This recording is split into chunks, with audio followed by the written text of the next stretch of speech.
Donc, ce soir, vous savez que nous allons passer le film La Novia, qui a été l'un des grands succès de l'année dernière en Espagne. Il a glané plein de nominations pour les Goya.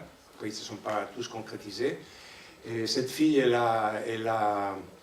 était passée ici, Españolas en Paris, quand son film était juste un petit projet. On l'avait présenté à Small is Beautiful, donc ça nous fait énormément plaisir et de pouvoir présenter le film terminé. Mais avant, nous tenions à rendre hommage à quelqu'un qui nous est extrêmement cher. Donc vous allez voir le visage, c'est un truc que... Si? ¿Te parece?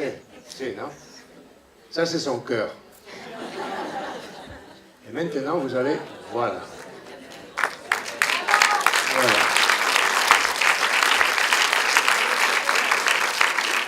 Donc, je vais appeler Laura del Sol, presidenta de Españolas en Paris, pour qu'elle vienne ici, parce que c'est elle, le beau visage pour moi. Là, voilà.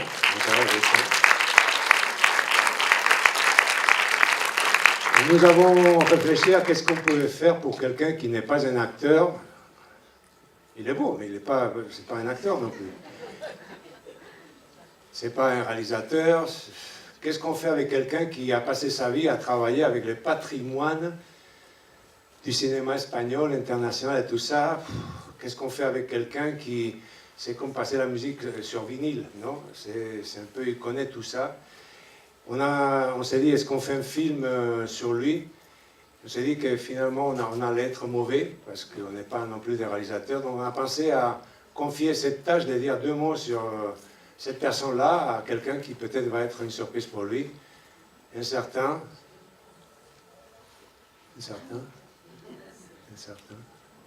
Branco Junior, ça peut être.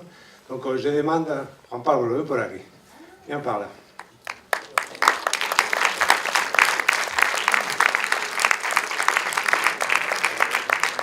Alors, comme son nom ne l'indique pas, Juan Pablo Branco est le filleul de Chema Prado.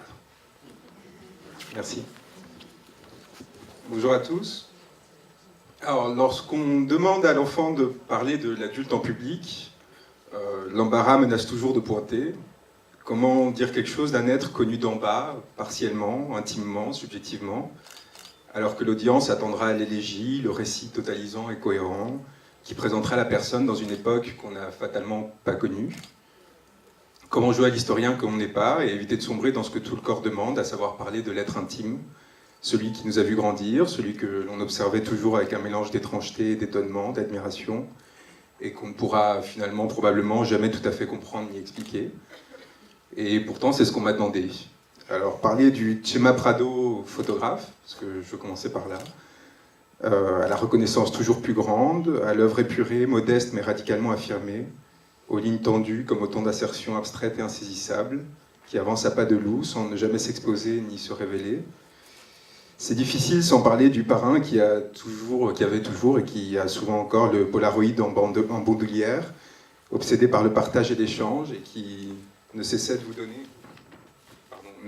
donner une importance que vous n'aviez pas, vous faisant découvrir la magie du révélateur, de la photo s'imprimant immédiatement, sanctifiant son entourage en permanence, en le prenant en photo, à travers la magie de la pellicule, comme pour mieux cacher, relativiser et déluner sa propre œuvre. On m'a aussi demandé, évidemment, de parler du Chema Prado de la Filmothèque espagnole, de ses 40 années de vie qui doublent presque mon âge, donc il est un peu difficile pour moi de saisir tout à fait, de l'ambition, de la ténacité, de la force qu'il y a à impulser, à la fois de la finesse, de la curiosité et surtout de la rigueur exemplaire de son regard de cinéphile professionnel, même si l'expression n'est pas très belle, finalement c'est ce qu'il est devenu. Et c'est difficile pour moi de ne pas en parler, sans parler des coffrets d'Ozu qu'il offrait à des enfants épargnués de 13 ans, en l'occurrence moi, de la fascinante tranquillité avec laquelle il coupait, tranchant comme un fil, sans ne jamais rompre les discussions ou le moindre début de compromission intellectuelle abordait. Donc on m'a demandé aussi de parler de cette immense œuvre institutionnelle qu'il vient à peine d'achever, qu'il avait commencé alors que nous n'étions même pas une idée, de ce centre de restauration qui fait la fierté de l'Espagne, de ces milliers d'œuvres retrouvées, protégées et partagées, Et moi, je préfère parler de ce que je connais mieux, c'est-à-dire de l'amitié féroce et de la reconnaissance qui n'a jamais été démentie, que lui vouent tant de cinéastes et d'acteurs, de critiques et de cinéphiles qu'il a protégé, fait découvrir et qui ont partagé sa vie d'une façon ou d'une autre. On m'a demandé de parler du festival de San Sebastián que je n'ai pas connu, autant il en a fait une splendeur. Et je préfère vous parler de l'estime encore vibrante que lui vouent tous les directeurs de festivals de cinéma que vous pourriez croiser. Et on m'a demandé finalement de parler de quelqu'un dont la modestie, le savoir-être, la générosité, l'intransigeance cinéphilique ont fait de la Filmothèque un des endroits les plus respectés de la cinéphilie mondiale. Et tout ça dans un pays au secteur culturel complètement sinistré. Et moi, je préfère vous parler de ce regard rageur qui m'a tant accompagné, de cette pensée qui n'a jamais cessé de nourrir, d'une pensée et d'un regard qui font penser au texte de Danet, au film de Godard, que l'on découvrait discussion après discussion, infatigablement, et qui me permettent aujourd'hui de comprendre, justement, sans l'avoir connu, pourquoi la Filmothèque espagnole a atteint la reconnaissance qui est la sienne aujourd'hui. Et donc, tout ce dont je peux vous parler, c'est d'une vie, d'un ascétisme particulier et assez désuet, qui est celui de la radicalité, du refus de l'exhibition et du conformisme, de ce qui a nourri l'œuvre de cet homme, car c'est pour ça qu'on m'a appelé ici. Et finalement, si je peux que vous parler de ça, c'est parce que, et si ça a quand même un intérêt, c'est parce que tout ça s'est marié à... Tout ça, en fait, a constitué le mariage d'une vie et d'une passion, de l'intime et du professionnel. Et l'homme auquel vous rendez tous, en fait, hommage collectivement aujourd'hui n'a jamais trahi. Et la meilleure preuve est que le regard de l'enfant que j'ai toujours porté vers lui entre en parfaite résonance avec celui de son œuvre. Et voilà, Chema Prado est quelqu'un qui a peuplé beaucoup d'enfance parce qu'il était d'une immense générosité en tant que parrain. Et dans le choix de faire parler les résidus de l'une d'entre elles, en moi, il y avait probablement l'intention de le démontrer. Et donc je voudrais juste saluer ses mains et son regard, qui étaient celles que je connaissais le mieux, beaucoup plus que son œuvre et ce qu'il a construit, et qui ont recouvert et protégé tant de destins, et qui ont contribué à en fabriquer bien d'autres. Et voilà, l'arbre de la vie que tu as tant et si bien nourri, tant et si bien reproduit, à travers moi, modestement, te salue très chaleureusement. Merci.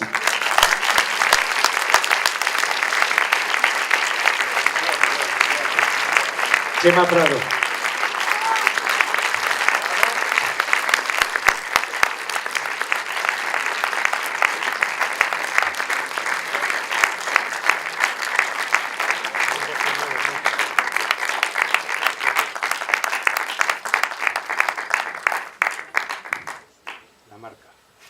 La marque. Bonsoir. Merci à tous d'être ici.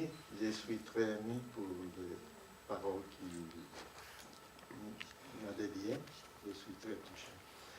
Et je voudrais tout d'abord remercier à Espagnolas en Paris, non, pour cet hommage. Je ne sais pas si je le mérite vraiment, mais ils ont décidé ça et je suis fidèle. Je connais bien soit Laura del Sol, que je remercie pour cet hommage, et José María Riva, et aussi toute l'équipe qui travaille, qui fait partie de Espagnolas en Paris. C'est que ça, c'est les 9e, non? Différent. Mais, je dois parler un peu plus, je m'excuse. Non, je disais que je vais remercier à Espagnolas de Paris pour cet hommage. Et je voudrais aussi partager cet hommage avec mes collègues de la Filmothèque. Quelqu'un sont partis déjà il y a l'année passée ou il y a de ça. Mais le travail de Filmothèque, c'était le travail d'une équipe très professionnelle, très impliquée, qui adorait son matière. Et je vais revendiquer parce qu'ils sont dans chaque métier des personnages incroyables qui ont fait grandir la cinémathèque. Non? Malheureusement, on est dans un moment depuis des années terribles. Non? La situation de la Filmothèque est assez critique. Au niveau, ils nous ont coupé beaucoup l'argent et aussi il nous manque personnel. Ça, c'est une question qui est pas seulement à nous, mais il y a pas mal de cinémathèques qui sont dans la même situation. C'est un peu dramatique. Et je vais revendiquer Je pense que le patrimoine du cinéma, ce n'est pas un patrimoine de deuxième classification. Je pense qu'il doit être dans la première ligne comme des autres institutions. Je parle par exemple de mon pays, des institutions qui sont référentes pour le patrimoine, la Bibliothèque nationale, le Museo del Prado, le Reina Sofía. Et j'espère que, más pronto que tarde, qu'on peut récupérer le statut qui correspond à la cinémathèque, parce que ça sera, à mon avis, l'unique façon d'un futur intéressant. Sinon, ça peut être un désastre.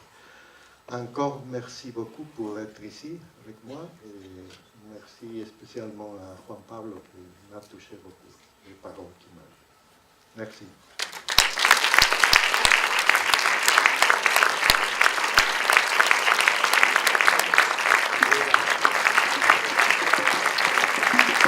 Qué más claro.